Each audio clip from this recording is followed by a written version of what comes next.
Di video kali ini kita akan membahas tentang rancangan desain penelitian dan contoh.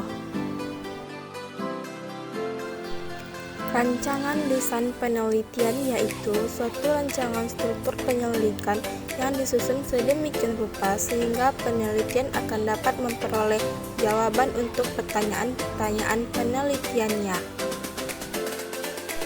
Contohnya, kita mengambil dari judul skripsi, efektivitas model pembelajaran kooperatif, model STEM ditinjau dari hasil belajar IPS siswa kelas 4 SD. Desain penelitiannya, to group, pre-test, post-pretest design. Subtopik yang kedua, populasi dan responden penelitian beserta contoh. Populasi adalah jumlah keseluruhan dari satuan-satuan atau individu yang karakteristik hendak diteliti, dan satuan-satuan tersebut dinamakan unit analisis dan dapat berupa orang, intuisi, benda-benda, dan sebagainya. Contoh populasi di bidang pendidikan. Populasi penelitian ini adalah siswa kelas 5 SD dan siswa kelas 6 SD di SD 10 Lubuk Buaya, Kecamatan Linggosari Peganti, Kabupaten Pesisir Selatan. Selanjutnya, responden adalah seseorang yang diminta untuk merespon jawaban terhadap pertanyaan-pertanyaan yang dilakukan oleh peneliti. Contohnya, respon dalam penelitian ini yaitu siswa kelas 5 SD dan siswa kelas 4 SD 10 Lubuk Buaya, Kecamatan Linggosari Peganti. Subtopik yang ketiga, teknik pengambilan sampel dan contoh. Pengertian sampel. Sampel adalah kelompok kecil bagian dari populasi yang diambil dan dapat mewakili populasi secara keseluruhan.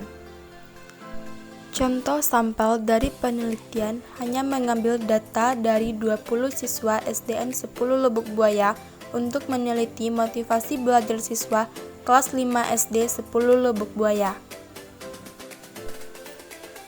Teknik pengambilan sampel. Yang pertama, teknik non-probability sampling adalah teknik pengambilan yang tidak memberi peluang atau kesempatan bagi unsur atau anggota populasi untuk tidak menjadi sampel. Teknik sampling non-probability ini meliputi siswa yang IQ-nya di bawah rata-rata jumlah yang ditentukan 20 orang. Jika pengumpulan data belum memenuhi kuota 20 orang tersebut, maka penelitian dipandang belum selesai. 2. Probabilitas sampling. Contohnya, seorang peneliti ingin melakukan studi dari suatu populasi guru SD yang jumlahnya 900 orang. Sampel yang diinginkan adalah 10% dari populasi. Subtopik 4. Variabel dan data penelitian dengan contoh. Pengertian variabel. Variabel diartikan sebagai atribut seseorang atau objek yang mempunyai varian antara satu dengan yang lainnya, atau satu objek dengan objek yang lain. Ada dua variabel yang ditetapkan oleh peneliti untuk dipelajari dan ditarik kesimpulannya dalam penelitian ini, yaitu yang pertama, variabel terikat. Variabel terikat adalah variabel yang dipengaruhi atau yang menjadi akibat karena adanya variabel bebas variabel terikat. 2. Variabel bebas. Variabel bebas merupakan variabel stimulus atau variabel yang mempengaruhi variabel lainnya. Contohnya yaitu kita ambil dari judul skripsi, efektivitas modal pembelajaran kooperatif IPS STEM ditinjau dari hasil belajar siswa kelas 4 SD. Variabel bebasnya, modal pembelajaran kooperatif IPS STEM. Variabel terikatnya, hasil belajar IPS siswa kelas 4 SD. Subtopik 5.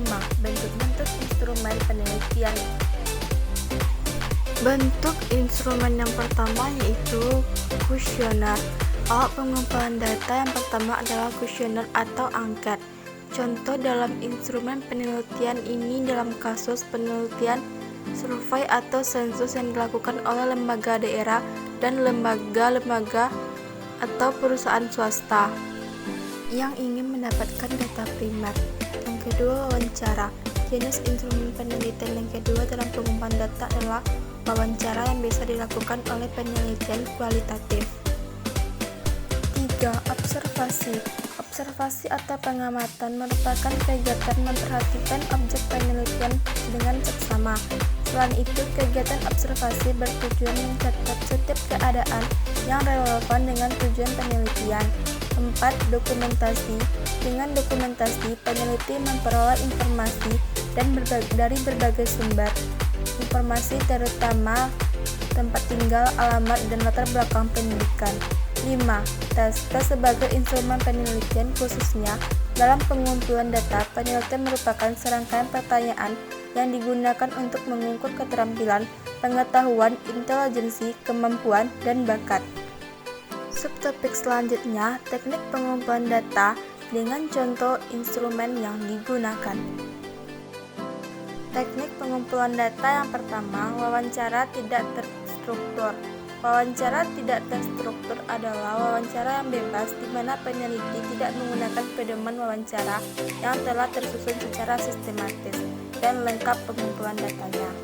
Contohnya, wawancara tidak terstruktur ini digunakan untuk mengetahui pembelajaran di kelas sebelum dilakukan penelitian, masalah-masalah yang dihadapi guru di kelas penelitian, dan kondisi siswa kelas penelitian yaitu kelas 5 dan kelas 4 di SDN 10 tanah datar. 2. Dokumentasi adalah mencari data mengenai hal-hal atau variabel berupa catatan, transkrip, buku, surat kabar, majalah, prasasti, notulen rapat, dan agenda. Contohnya silabus dan nama-nama siswa kelas 5 dan 4 di SD 10 tanah datar, RPP, serta surat-surat yang diperlukan dalam penelitian. 3. Tes istilah. Tes diambil dari kata testum yang dalam bahasa Prancis kuno artinya piringan untuk menyisihkan logam-logam mulia, dan contoh tes dalam penelitian ini yaitu post-test. Post-test adalah tes yang dilakukan oleh peneliti kepada subjek atau responden sebagai bagian dari pengukuran setelah dilakukan treatment. Subtopik yang ketujuh yaitu teknik pengolahan data secara deskriptif. Penelitian deskriptif merupakan metode penelitian yang berusaha menggambarkan objek dan menginterpretasi objek sesuai dengan apa adanya, yang termasuk dalam proses pengolahan data secara singkat dapat disebutkan sebagai berikut. Yang pertama, verifikasi.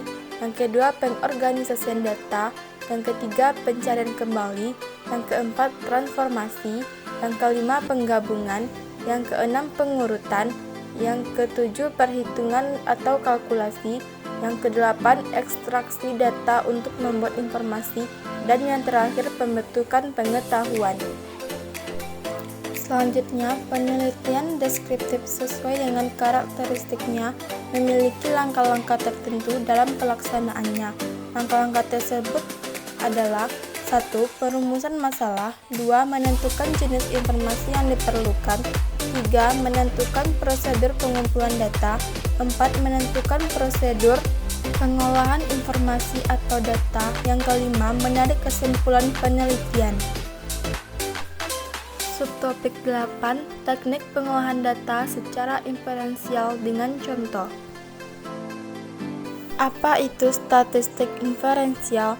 Statistik inferensial adalah teknik analisis data yang digunakan untuk menentukan sejauh mana kesamaan antara hasil yang diperoleh dari suatu sampel dengan hasil yang akan didapat pada populasi secara keseluruhan.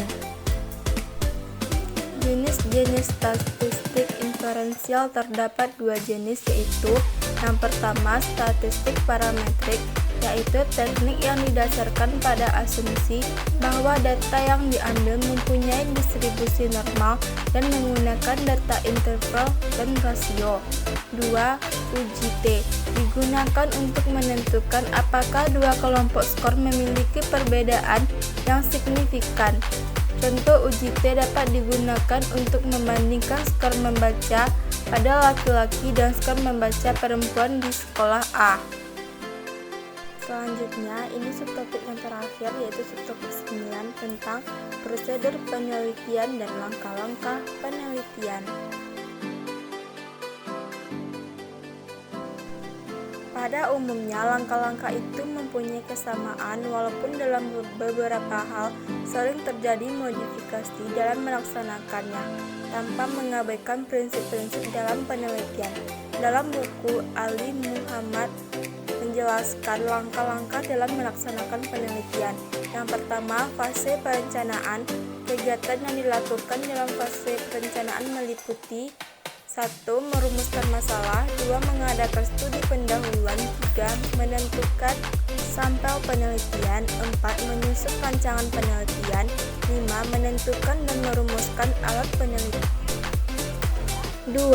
Fase pelaksanaan penelitian. Jika semua persiapan sudah terlaksana, maka tinggal dilaksanakan proses penelitiannya yang meliputi 1. Pengumpulan data. 2. Pengolahan atau analisis data. 3. Fase laporan penelitian. A. Merumuskan masalah. B. Mengadakan studi pendahuluan. C. Menentukan sampel penelitian. D. Menyusun rancangan penelitian.